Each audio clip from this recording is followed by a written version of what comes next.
At the outset, I think it's important to contextualize just how significant South Africa taking over the chairship of IORA is, and us hosting the 17th Council of Ministers meeting.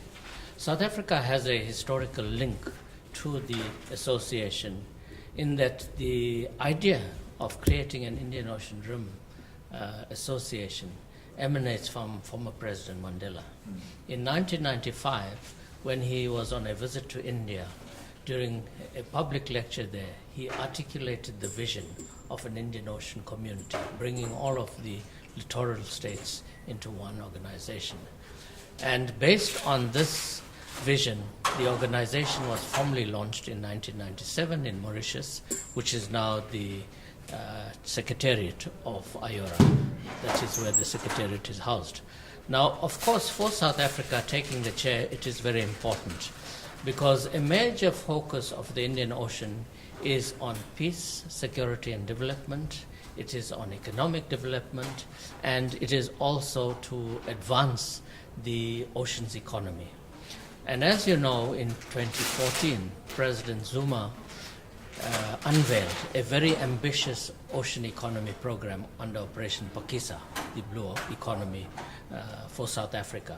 So much of what we are doing in the Indian Ocean Rim Association aligns to our national interest in terms of economic development, in terms of addressing the triple challenges of poverty, inequality, and unemployment. So ensuring that South Africa benefits from chairing the organization over the next 2 years will advance our national interest, will also advance the interest of the African continent. Because as you know, also the African Union declared the decade 2015 to 2025 as the decade of the ocean and the seas. And it's also launched the ambitious Africa Integrated Maritime Strategy. And these are also complementary to what we are doing within the Indian Ocean Rim Association. So it gives us the opportunity not only to advance our national interests, gives us the opportunity to advance the interests of the African continent. 9 members of IORA are from Africa. And also it's a unique opportunity to advance South-South cooperation, because nearly all of the Indian Ocean Rim member states are developing countries, with the exception of Australia and Singapore. Now, in terms of cooperation that's happening among countries, what is the state of trade relations among all these 21 countries? That's one of our priority areas within IORA, to deepen trade amongst its member states. IORA is a community of 2.6 billion people, as I said, 21 member states. And at the Council of Ministers, we will also admit our 22nd member. Maldives has sought membership of the Indian Ocean Rim. So it's a growing community. It accounts for over 13% of global GDP. But this is still in its infancy, because as you know, nearly all of IORA member states are fast developing economies. India, for example, growing at almost 6.5–7%. Your ASEAN countries like Singapore, Thailand, Malaysia, Indonesia, these are fast-growing economies, and within the African continent also you see that our economies are starting to grow significantly. And of course the Middle Eastern countries that are part of the Indian Ocean Rim. So it will continue to grow significantly, and our key objective also during South Africa's chairship is to deepen economic integration. Now, within DECO, you have a specific desk that is dealing with this specific interest. What is the work done by DECO generally and by the desk on that specific one? Well, the desk will serve as the secretariat for the next 2 years during our chairship. So as you know, apart from the high-level meetings like the Council of Ministers meeting and the Committee of Senior Officials that meets twice annually in preparation for the Council of Ministers meeting, there are a number of meetings that happen throughout the year in terms of sector-specific meetings that will be coordinated by us as chair. And we will annually host at least 20 to 25 meetings in terms of the various sector and specialized meetings. Because the Indian Ocean Rim Association is also about how does countries benefit practically. So we have a number of training programs, we have a number of capacity building programs, we have the Regional Center for Science and Technology Transfer, for example, housed in Iran, and we have the Fishery Support Unit that is housed in Oman, and now we will also elevate the blue economy to a full working group. So there'll be a number of workshops around the blue economy, around disaster risk management, for example, which is one of the 6 priority areas, around the issue of tourism, because there's vast tourism potential in the Indian Ocean, luxury cruise liner tourism as an example. And also in terms of women economic empowerment, we hope to have a number of meetings to fast track the development of women and youth within the Indian Ocean Rim community. Also in terms of academia, as you know, yesterday our support meetings began. We had the academic group meeting and we had the business forum meeting, which continues today as well. So there are a number of tracks where specialized meetings are being held throughout the year, and the desk will be critically involved in coordinating and working with the Secretariat.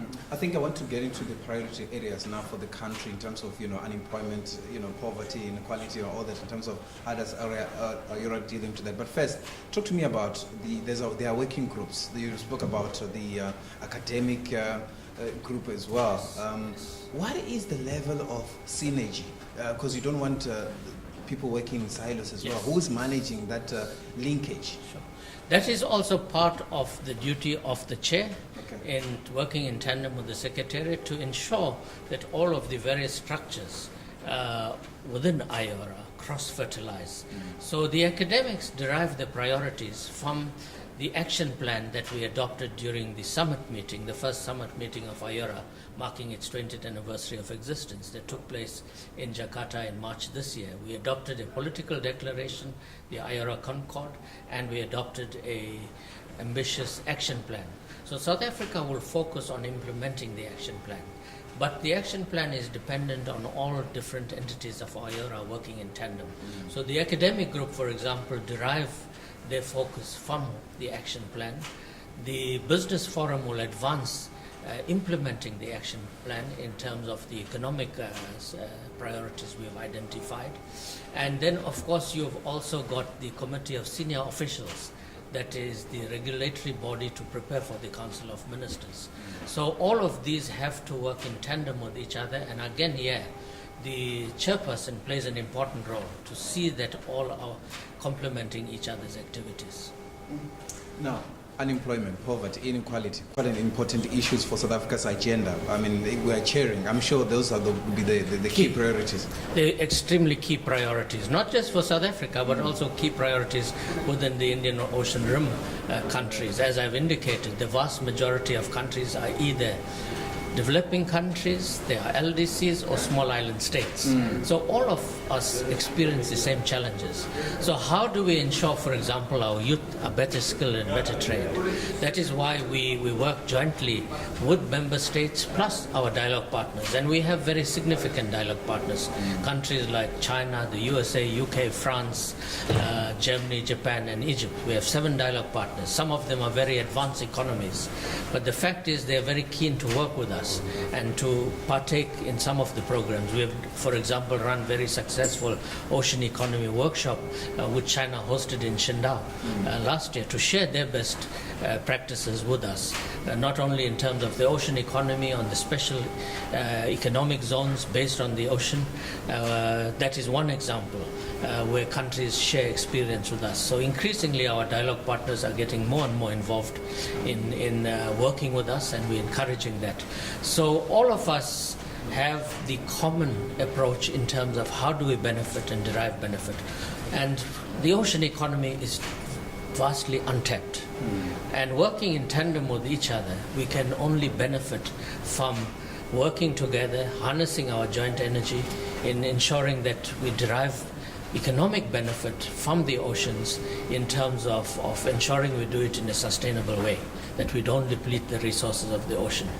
And as I said, it's still vastly untapped. This can open up new doors of economic opportunity. As President Zuma has pointed out in Operation Pakisa, last week he was in Durban to review Operation Pakisa since we launched in 2014, and he pointed out we have created over 6,500 new jobs.